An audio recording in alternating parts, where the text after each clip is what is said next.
You are listening to Bhagavad Gita for All, a practical guide for everyday life. A lecture series by Nala Narula. Chapter 8, Yoga of Attaining the Supreme. With additional references to the Srimad Bhagavatam, a summary study of the third canto, Chapter 32, entitled Entanglement in Fruitive Activities. Om Namo Bhagavate Vasudevaya. Om Namo Bhagavate Vasudevaya. Om Namo Bhagavate Vasudevaya.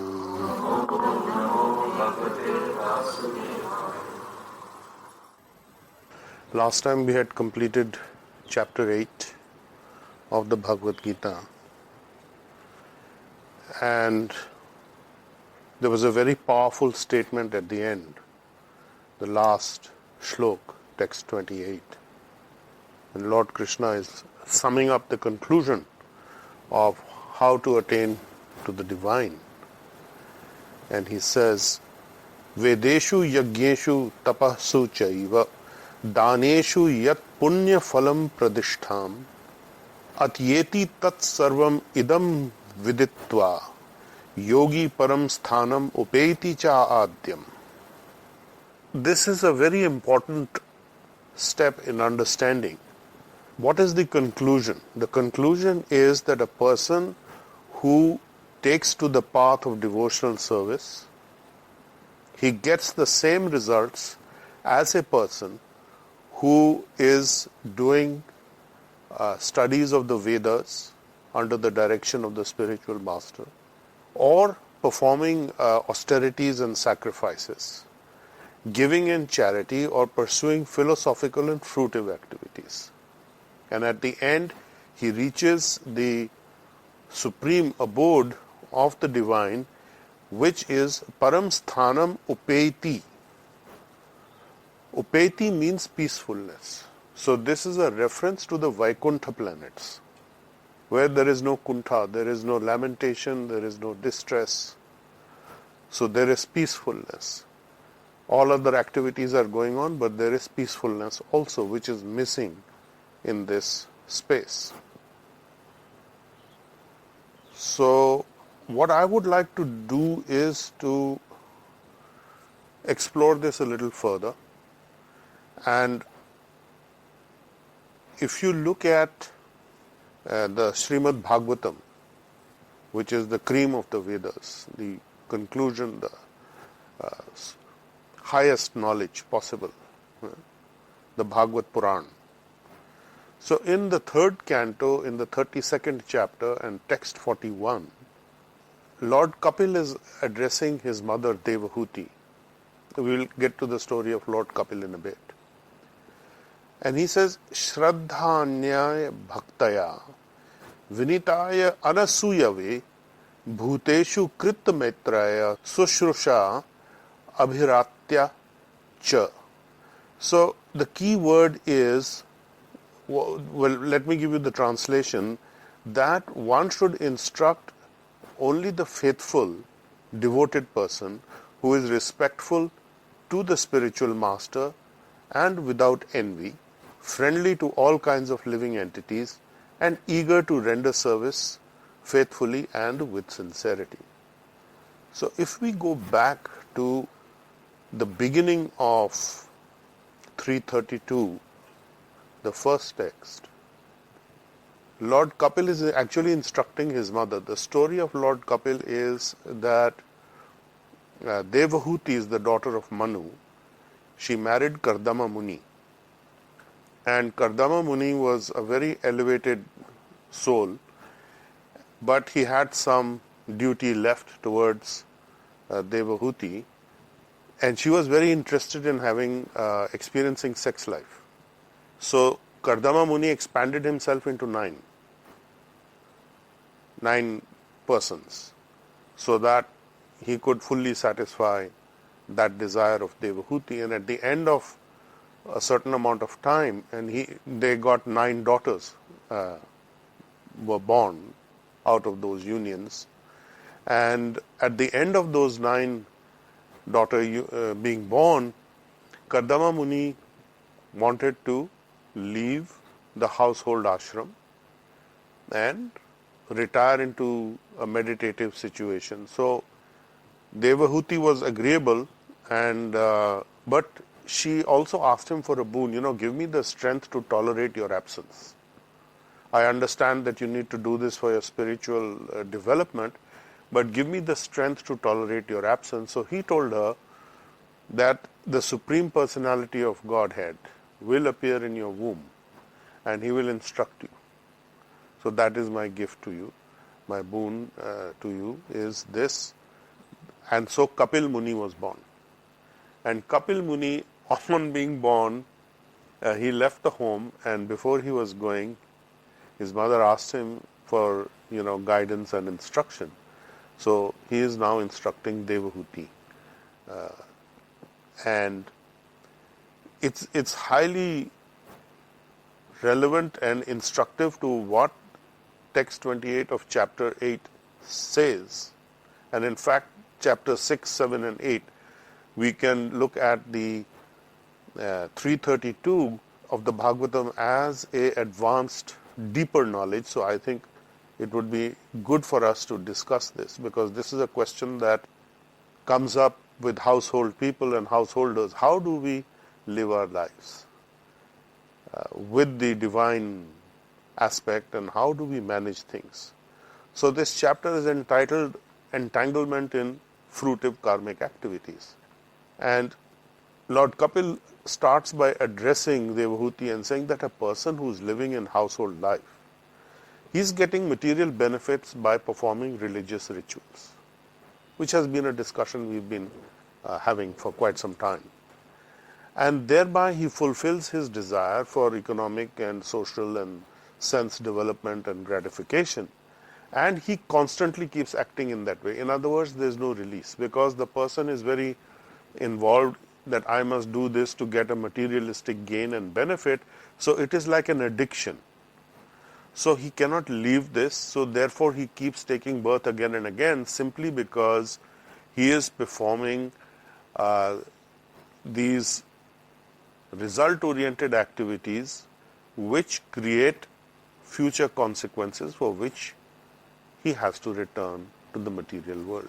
So it is clear, Krishna has said also in the Bhagavad Gita that those who want material benefits quickly, they approach the demigods. So now Lord Kapil is telling his mother the same thing, right? And then he says that such a person, in 332.2 of the Bhagavatam, he says that such people are always devoid of devotional service. They can't get into devotional service. It's not possible for them, simply because they are too attached to sense gratification. I want this, I want that, I will approach this demigod, I will take this vow, I will do this sacrifice, and so on and so forth. So they are not interested really, because they are wanting, I want immediate benefit, quickly. And because they are attracted to sense gratification and devoted to the ancestors, the forefathers, the devatas, they can go to the moon planet and drink somras, enjoy themselves. It's a very kind of an intoxicating, elevating, it gives you a high, and it's the soma juice is supposed to give you long life and health and wellness and so on, including this intoxication effect. And he goes on to say that all the planets, including the heavenly planets, all those in the material zone, including the moon, are destroyed once Hari, Supreme Personality of Godhead, goes to Anantashesh and goes there and lies down in a meditative state. And those who are intelligent and whose consciousness is purified, they are completely satisfied in this devotional service aspect. And they become freed from the modes of material nature. They do not act for sense gratification, but they are situated in their dharma, in their occupational duty, and they act according to that. So acting according to your occupational duty, whatever situation you are in life, is recommended, but with a sense of detachment. And the result of executing one's occupational duty is acting with detachment without having the sense of ownership, proprietorship.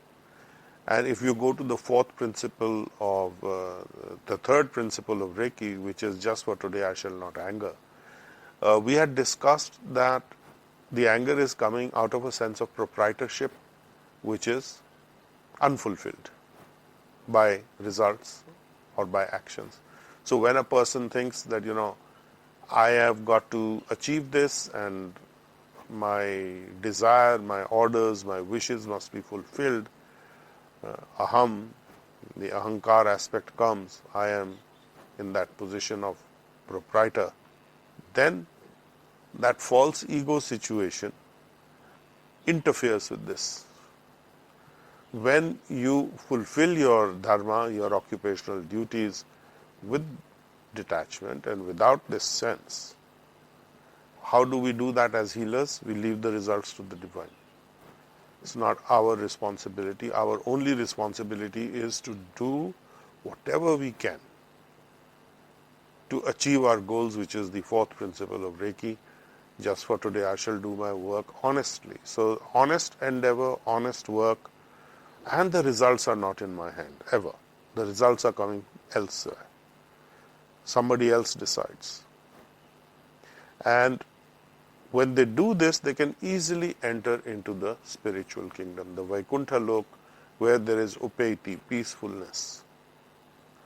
And going further, he says, through this path of illumination, such liberated persons approach the Supreme Personality of Godhead, who is the proprietor of the material and spiritual worlds and the supreme cause of their maintenance and dissolution. So if you remember, Lord Brahma also made this statement in his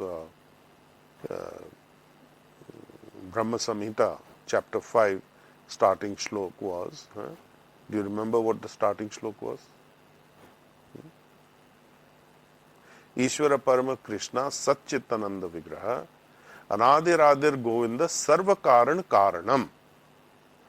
Cause of all causes, that's him. When the material manifestation is there or it's not there, he is constant. He is the universal constant. His energies are the universal constant, which you have been initiated into. Those energies are coming down through the initiation process of the KQ force and the Reiki. Then you are having those energies and you are working with them.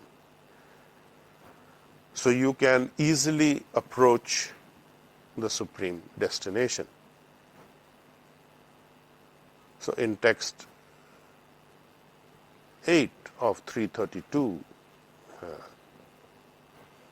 Lord Kapil goes on to say that worshippers of the Hiranya Garbha expansion of the Supreme remain within this material world until the end of 2 Paradha, when Lord Brahma also dies.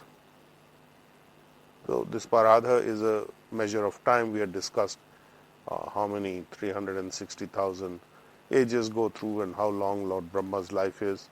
It's an inconceivable amount of time. And then, after experiencing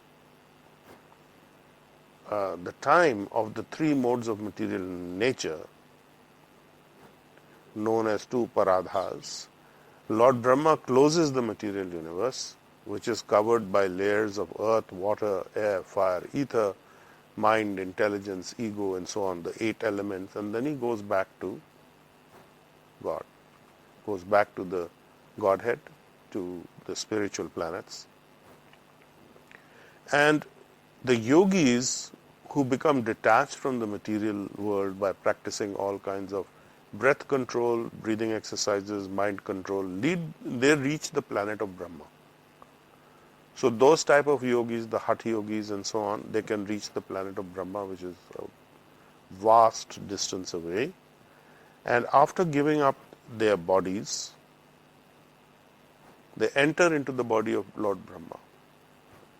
And then when Lord Brahma dies, he is liberated actually, they all go with him and they can then enter the kingdom of the divine supreme place.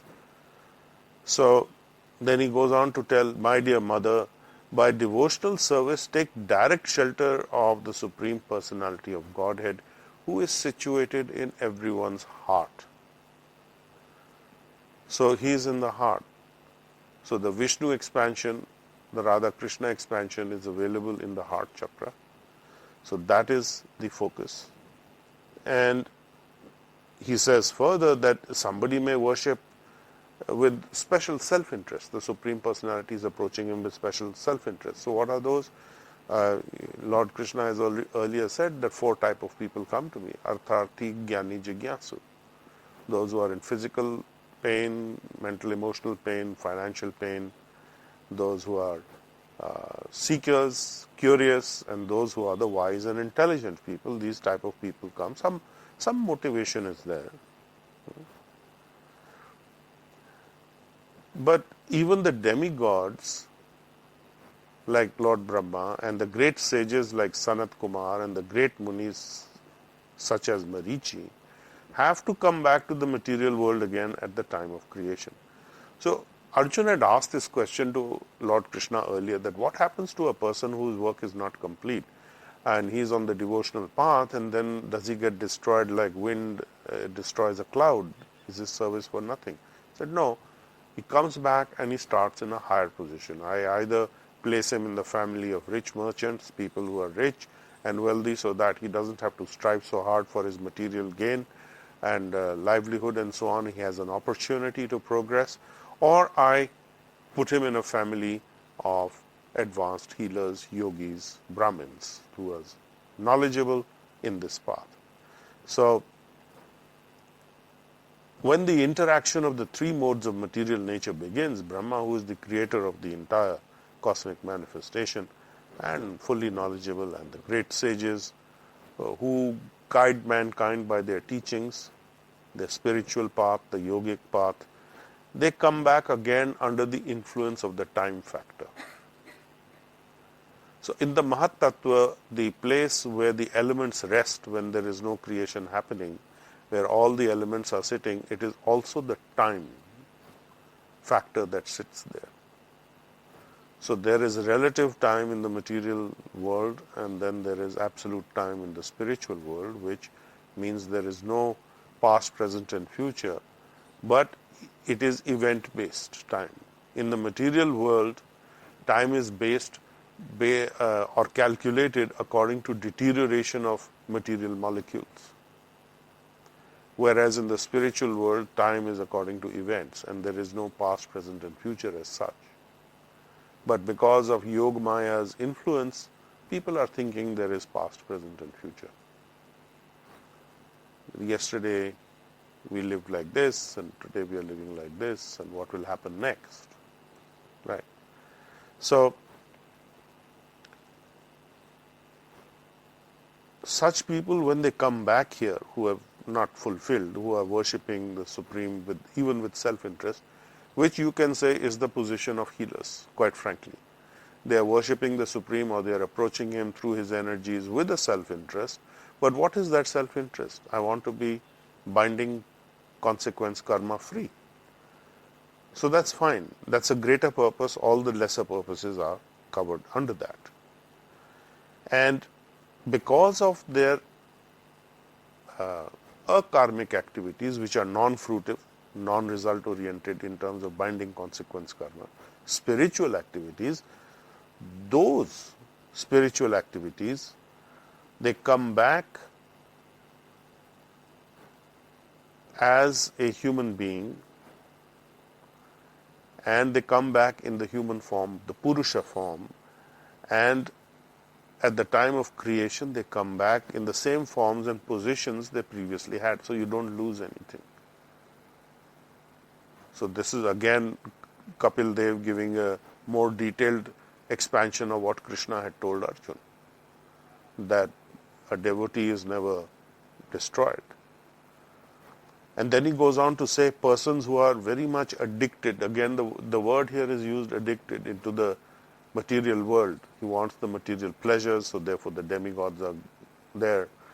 And who execute their duties very nicely and with great faith, they perform this duty with attachment to the fruitive result. And because of the modes of passion, these people are always full of anxieties, aspiring for sense gratification due to the uncontrolled senses. They are worshipping the forefathers and are busy day and night improving the economic condition of their family, social or national life. Everything in society I must do, and they are very busy with that. Such people are called Traivargik because they are interested in the three elevating processes. They are averse to the Supreme Personality of Godhead who can give relief to the conditioned soul. They are not interested in the Supreme Personality's activities and pastimes, which are worth hearing. Those pastimes are worth hearing because of his transcendental activities and his prowess and his abilities. And by listening to those, one is elevated also to the spiritual level. And then he goes on to say something which is pretty harsh in one sense, and that is in text 19 of 332 of the Bhagavatam, that such persons are condemned by the supreme order of the Lord because they are averse to the nectar of the activities of the Supreme Personality of Godhead, and they are compared to Purisham with bhuja. With bhuja are stool-eating hogs, pigs. Purisham is stool, Purisham. And with bhuja, these are the animals that eat stool. So that is what it is compared.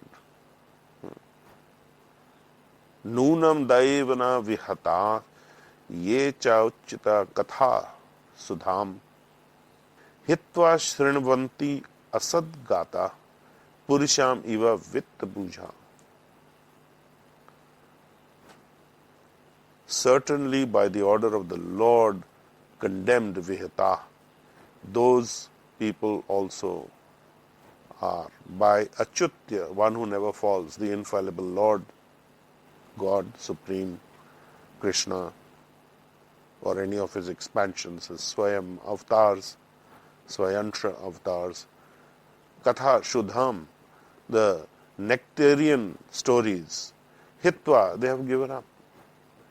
Shrinvanti, given up to hear, Shrinu, to hear.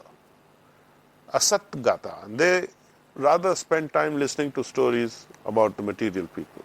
They are more interested in gossip, they are more interested in what's happening around, what this one said, what that one said, and materialistic, attractive stories.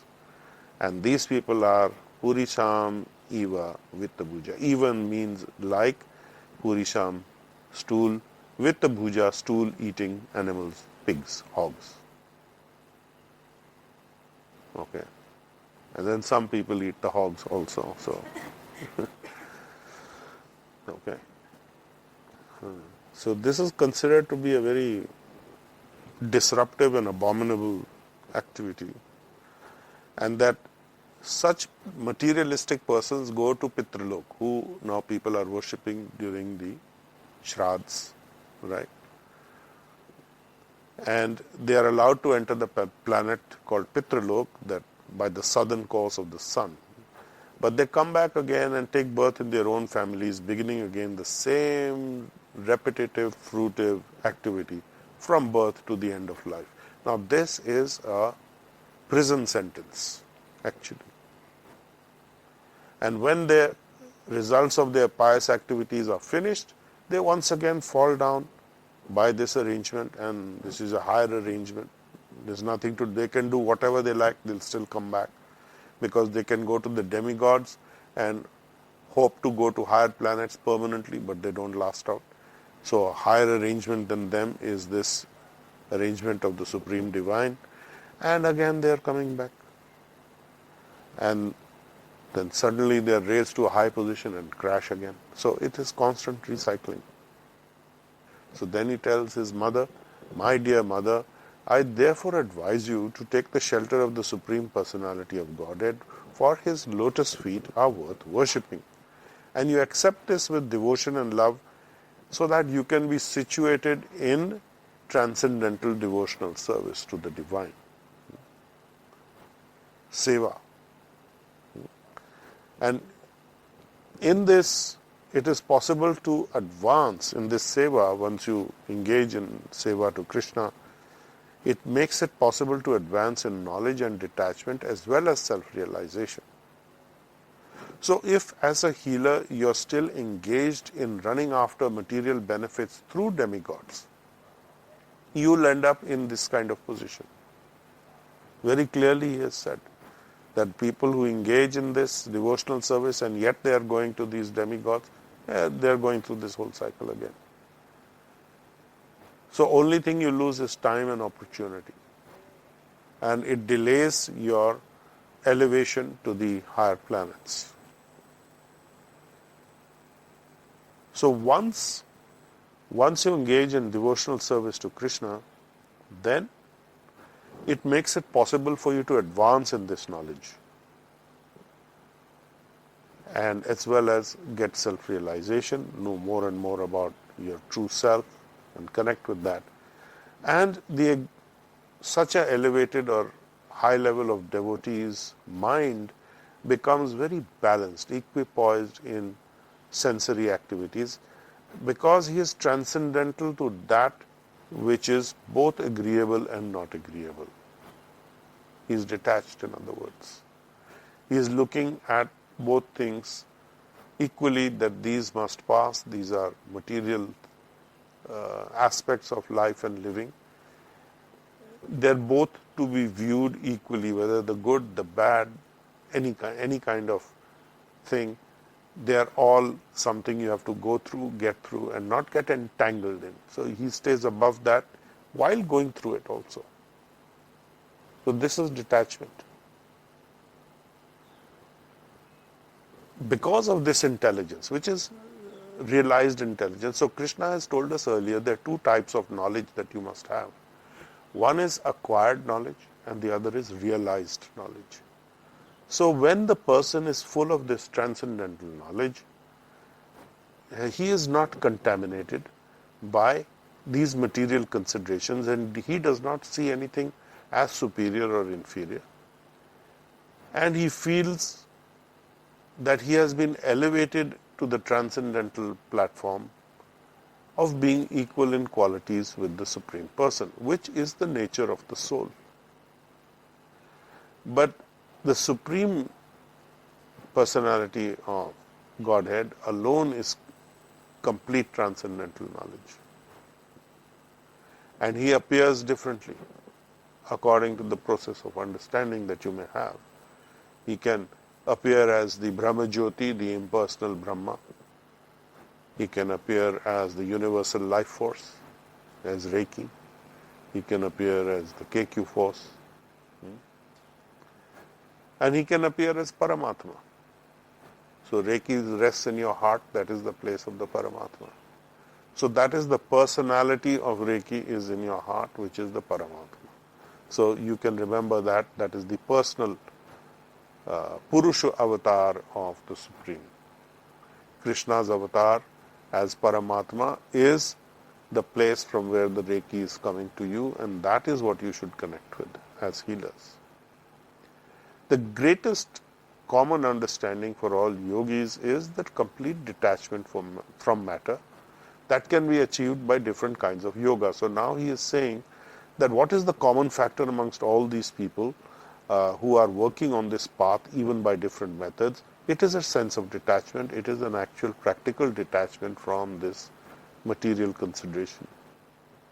Those who are averse to this transcendental energies or this understanding, they are realizing the supreme absolute truth differently through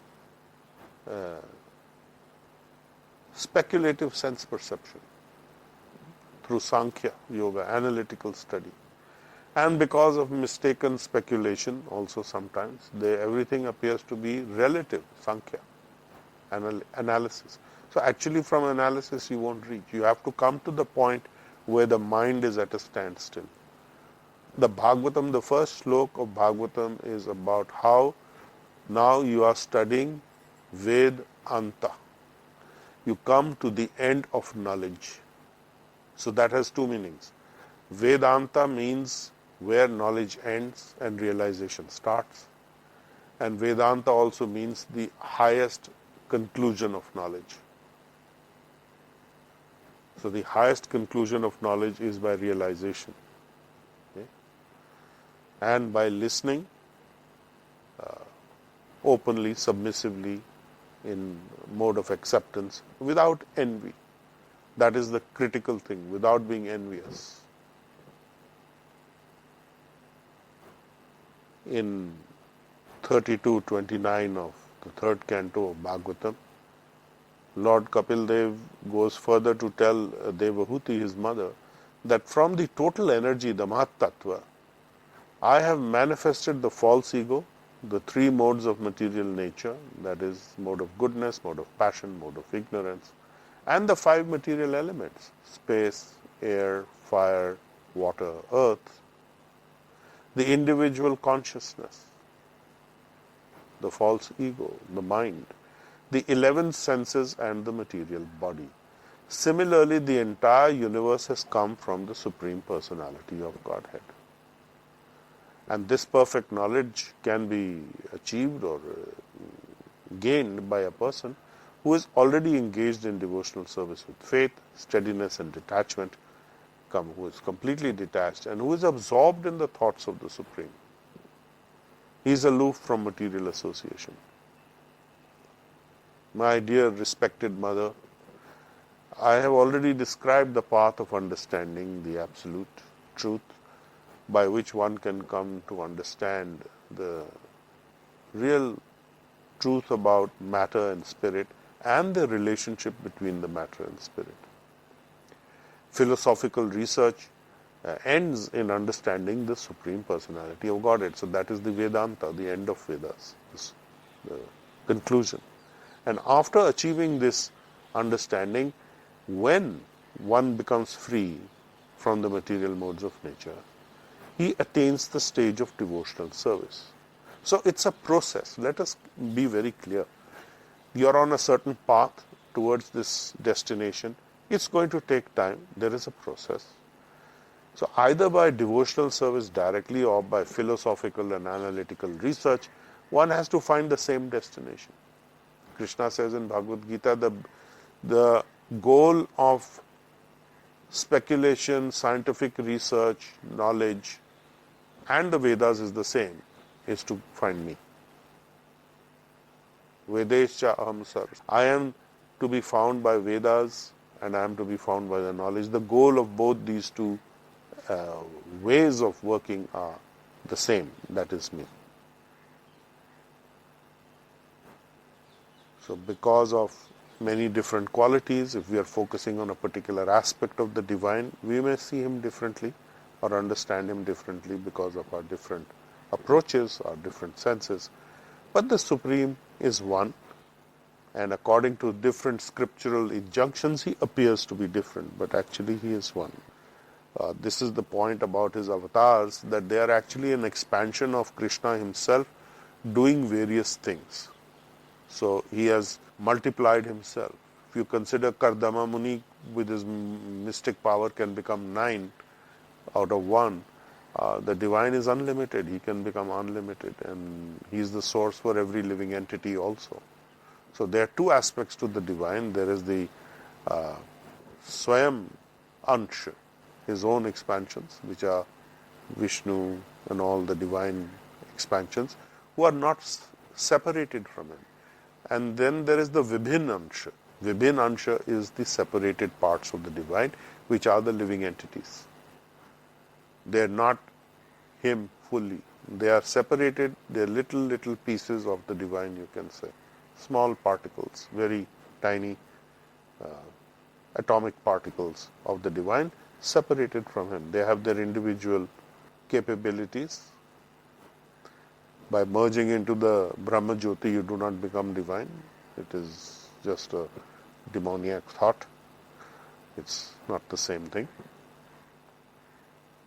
In texts 34 to 36 of the 32nd chapter of the 3rd canto of Bhagavatam, Lord Kapildeva goes on to say that by performing fruitive activities, Karam Kand section, and sacrifices, distributing charity, performing yagyas, austerities, studying various literatures, the Vedic literatures, conducting philosophical research, by mind control, subduing the senses, accepting the renounced order of life, the sannyas and so on, by performing prescribed duties of one's social order by the different divisions of yoga practices, by performing devotional service, by exhibiting the process of devotional service that have the symptoms of both attachment and detachment. So this is the whole range. By understanding the science of self-realization, by developing a strong sense of detachment, one who is expert in understanding the different processes of self-realization realizes that the Supreme Personality Godhead, as He is represented in the material world as well as in the transcendental. So by looking through this whole process, going through this whole process, by experiencing it, by developing in this area, one who is expert actually understands by realization, by self-realization, who the Supreme Personality of Godhead really is. So Kapildeva then tells his mother, I have just explained to you the process of devotional service and its identity in 4 different social divisions. So those are the social divisions: the Brahmin, the Kshatriya, the Vaishya, and the Shudra. He goes on to say that I have also explained to you how eternal time is chasing the living entities. So time is compared in Bhagavad Gita also as the snake that devours the duration of our life. That is also Krishna.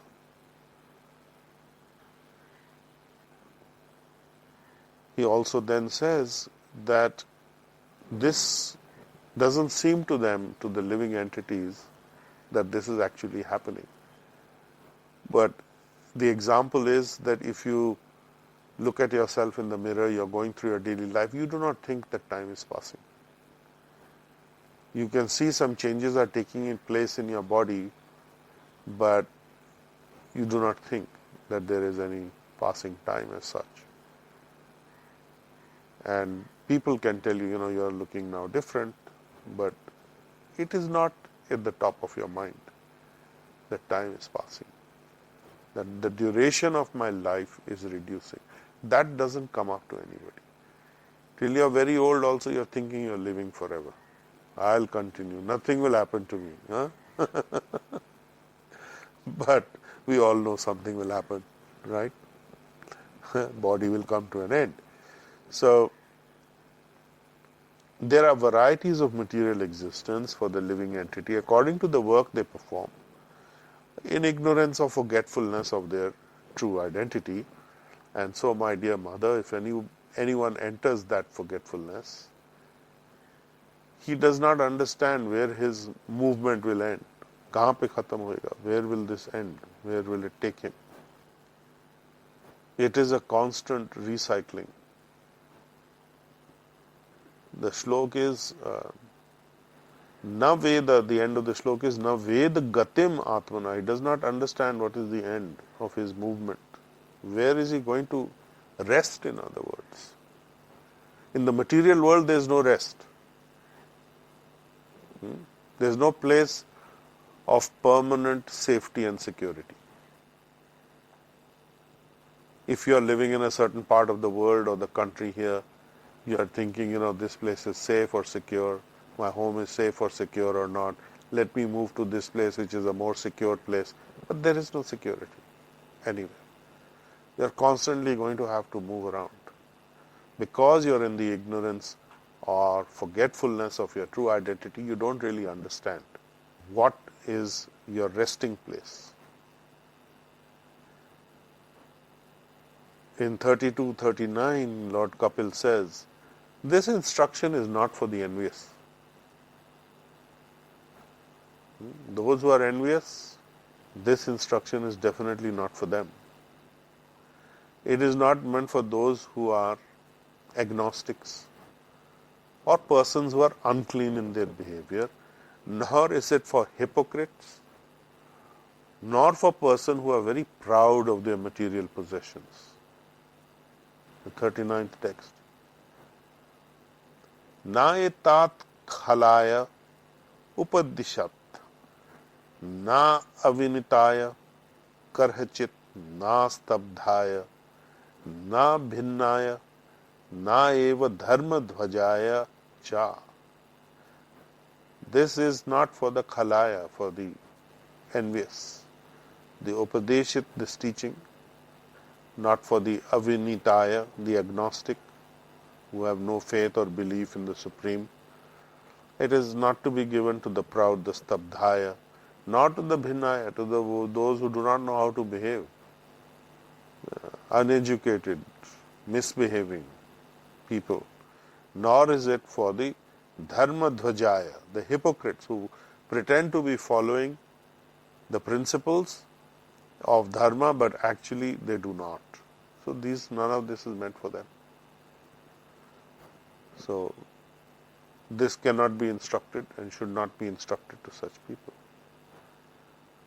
He goes on to say it should not be instructed to people who are too greedy, who are too attached to family life, nor to persons who are non-devotees, and not to those who are envious of the devotees of the Supreme Personality. So many restrictions. Do not instruct this. Why? Because it is like feeding milk to a snake. The poison becomes stronger. The venom becomes stronger. So when people are faithless, when they have no idea of what is their relative position, what is the position of the Supreme Godhead, they're envious, they're very attached, they're very into worshipping the demigods. Don't instruct them, because they are not going to understand it. They are not going to benefit at all. So the instruction, to whom should it be given? It should be given to the faithful devotee who is respectful of the spiritual master, who is not envious, and he is friendly to all kinds of living entities and eager to render service with faith and sincerity. This is a very important shlok for a number of reasons.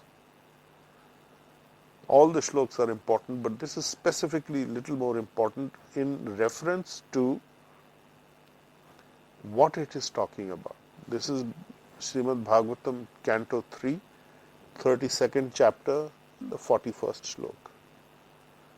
The faithful devotee who is respectful, non-envious to all living entities, and he is eager to render service. Now, if you look at this, this is a precise description of what you do as healers. Is it not? Yeah. So, you are perfectly placed, provided you get out of this fear, I must worship demigods for benefits. That is the key. That's why I say it's very important. You must respect the demigods for what they have a mandate for what they are doing for the entire creation. But we do not worship them at the same level as the divine. We do not approach them for benefits. We are not caught up in the Karam Kand section. So the Karam Kand section is out as far as elevated devotees are concerned. Now, do not artificially think that you are elevated. And here the whole instruction is given in this chapter as to what happens to people who are connected to the divine, who are working in that way, and yet they are involved with the Karam Kand aspect. So they'll also benefit, but they'll have to come back once more. So that is not an issue. But I would advise you to study this chapter thoroughly and understand it, and maybe we can discuss it at some other time. So we are coming to the end of this chapter. So this instruction should be given by the spiritual master to persons who have taken the Supreme Personality of Godhead to be more dear to them than anything, who are not envious of anyone, who are perfectly cleansed and who have developed detachment for that which is outside the zone of devotional consciousness, outside the zone of devotional service. And then finally, anyone who meditates upon me with faith and affection, who hears and chants about me, surely goes back home, back to the supreme destination, to the Vaikuntha place, to the planets of the divine. And that is very, very important to understand. Go to the place where there is upeti, peacefulness. 28th shlok of chapter 8 of Bhagavad Gita is the conclusion, and this is the expansion of that shlok. The 32nd chapter of the 3rd canto, which has 43 shloks, where Lord Kapil is explaining, this is an aspect of his explaining to his mother, the expansion of the 28th shlok of the 8th chapter of Bhagavad Gita. So you may want to study this aspect of Kapildev's instructions and meditate on what this means, because this is higher knowledge meant for the non-envious, meant for those who are respectful of the divine and the spiritual master. So this will guide us and put to rest all the questions that we have regarding our material existence. How exactly should we take it? What is going to be the result if we do this, if we do that? So I think this is so beautifully explained by Kapildev, and of course this is a commentary, synoptic commentary, which I have given you based on Bhaktivedanta Swami's teachings in this. So it would be very nice if you could read this, get this from, you can read this online. You can go to a website called prabhupadbooks.com, which you can access, which is the original Macmillan edition publishing of whatever Prabhupada taught in Bhagavad Gita, and then of course there is also the Srimad Bhagavatam, which was published by the Bhaktivedanta Book Trust. You can study that. And there is another website called the Bhaktivedanta Vedabase, which is all freely available.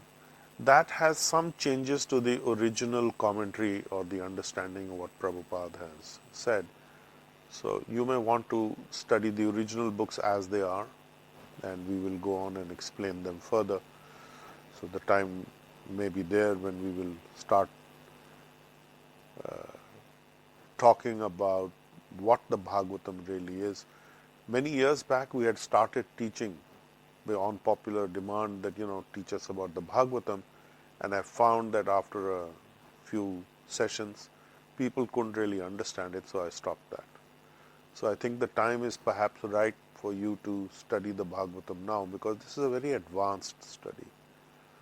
So it is based, the foundation for the Bhagavatam is the Srimad Bhagavad Gita. So when we understand what the teachings of the Bhagavad Gita are, we are also practicing and living that life, is when you can actually understand Bhagavatam. So by scholarly understanding, there is no understanding of Bhagavatam. It is only through engaging oneself, being a practitioner in the process, that you can actually understand what the Bhagavatam is. Otherwise it is a closed book.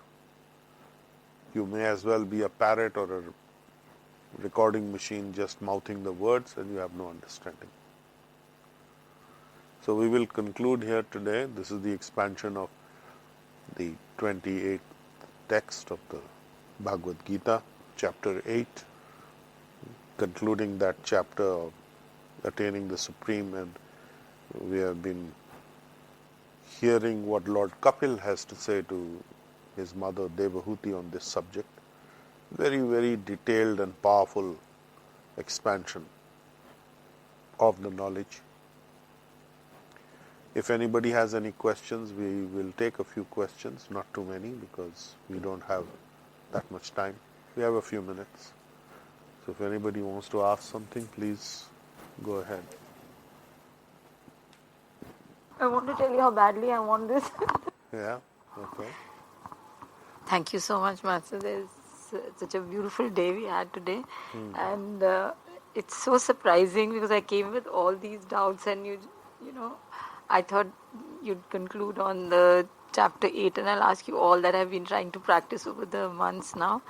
And this is so beautiful because as you said that this detachment thing it's coming naturally, and I'm aware, being so aware of how I'm now, over the months, I think in the last 4-5 months, I can see that now I'm detaching, but I didn't know what to do. I mean, So now I you know what to needed do? you to link that because I'm noticing that because of my habit of always looking for that pleasure in the activities I was doing, I am now getting confused between this detachment and why I'm not enjoying myself in the way I used to think is called enjoyment, which was always very, very small and would never be satisfying continuously. And maybe that's why, and because I was not comparing it with the right thing. Detachment, the result of detachment is maybe something else which I'm now living it, and I needed you to define it for me. Not that pleasure which we get by just eating and then not being satisfied, or doing an activity, being successful and not being able to take that success or that happiness or that pleasure throughout, which is the misery and pain. So I think that I was noticing is one issue now that's coming up, and I can't recognize what to do with it. So when I detach, I'm seeing it naturally happening. I don't think I'm doing it too consciously, as in forcing it. I can see that that's what's happening, I think. Detachment really means that you're not result oriented in the sense of being a Yeah. proprietor. But nobody is saying that you shouldn't enjoy it. No, I'm really trying to understand why. I think maybe because it's, as you said, also a process. I don't mind. I'm going to No, work also on there it. is some I'm idea. aware of the fact that I want to check on all my activities, and it's happening naturally because I think because I'm also following whatever, I mean, I think I've picking up from the Bhagavad Gita, and I think that naturally when I'm being aware of all my activities, there's some that I notice there's no use. It makes no sense to do certain things, or don't run after the results for those things specifically. That all of a sudden I see there's some space. I don't know what to do with that space. What kind of space? I think something like nature, which has always been my uh, you know where I connected Yeah. Okay. to nature for quite some time now. Oh no, I'm not bothered now. It's not bothering. It's not like in my life I have no pain. I feel like I did 1 year back. Somehow I feel. Detachment means basically the way to test whether you're detached from something is that there's no sense of loss. Huh. If there's no sense of loss, you are detached. Attachment is when you are having a sense of loss and gain. When you are thinking I'm detached means I'm indifferent, that's not it. Detached doesn't mean I'm indifferent. Detached means I'm doing what I need to do according to what I have to do. And sometimes those things that I have to do, I don't like to do them. I may not want to do them. Yeah. But I look at it this way, that this is something that is part of my daily Exactly. activity or my life's activity. I have to do it, and I might as well do it well and finish with it so that I can move on to something else which I enjoy.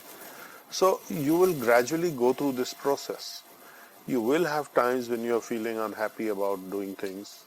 Nobody is denying that. But the bottom line is that this is a process.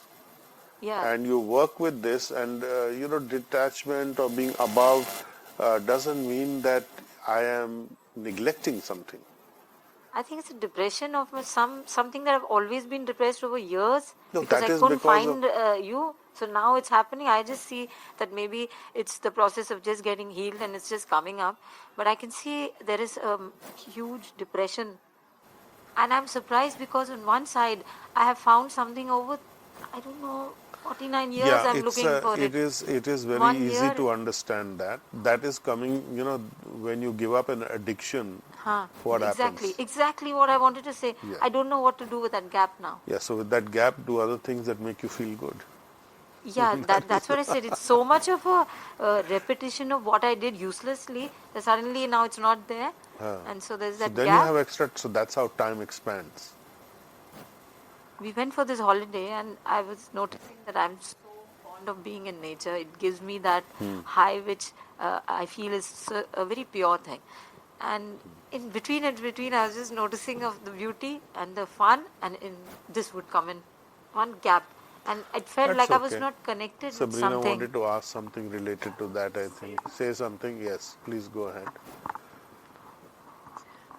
So I don't know whether I should say this, but I was just feeling that why is it important to always feel that you need to be detached or you need to be anything? Why not just enjoy that moment and remember that we are doing the healing and that we're covering everything? So if at every moment we analyze our emotion or our activity, then that is going to create only anxiety. Yes, it is. It is not required that you be analytically supervising your feelings. But it's now that I just started to come to you. Okay, so it's a process. That's good. Clear out what I'm doing. Yes, yes. So it's a process. Don't worry about it. It's a process. Yeah. On one side I see She has something to say. So probably after a point of time, even happiness is you see it with a detached. I mean, Yes. you don't be into it the way you would be in a material world. But then remember that this is, this will be contaminated with other feelings like a sense of loss or a sense of, what's going on or what am I doing here? Why am I doing this? Or why am I participating in this? But that's okay. Actually, you've put it very beautifully. It's actually the sense of loss. Yes. I mean, people use detachment with different connotations all the Right. time, but you've put it really beautifully. So this sense of loss should not be there, and that means you're still working on it. It's okay. You can work on it. Okay. So shall we conclude here because quickly. talked about her for a long throughout the chapter, and I don't know why I like you to talk about it all the time, because I think that's my focus of being able to know if I'm okay, because you said that we must also be aware, use the word vigilant last time, so I keep saying that I have to keep checking if what I'm doing Devotional service, when you are healing everything that you are doing, that is devotional is service. service. And you keep in mind that the Supreme is in your heart. The Supreme Person is there. He is the source or the channeler of the Reiki energy and the KQ force energy. And it's coming from the divine. That divine person is manifesting. More and more you connect with him, the more and more he will manifest. And you will get guidance. There will be times when you will play hooky, so to speak. You'll run off here and there. But then you'll come back. It's all right. So don't worry about it. So we will conclude here today. So we have studied an expansion of chapter 8 of the Bhagavad Gita. And in the Bhagavatam, we have studied the 32nd chapter of the 3rd canto also of the Bhagavatam as an expansion of the conclusion of chapter 8 of the Bhagavad Gita, which is attaining to the divine. And we will now next time study the next chapter, which is the royal confidential knowledge. Okay, so we will conclude now. Om Namo Bhagavate Vasudevaya. Om Namo Bhagavate Vasudevaya. Om Namo Bhagavate Vasudevaya. You've been listening to a special Bhagavad Gita for All lecture by Nala Narula, with additional references to the Srimad Bhagavatam. This lecture included a summary study of the 3rd canto, Chapter 32 of the Bhagavatam, entitled Entanglement in Fruitive Activities. Reference from the works of A.C. Bhaktivedanta Swami Prabhupada.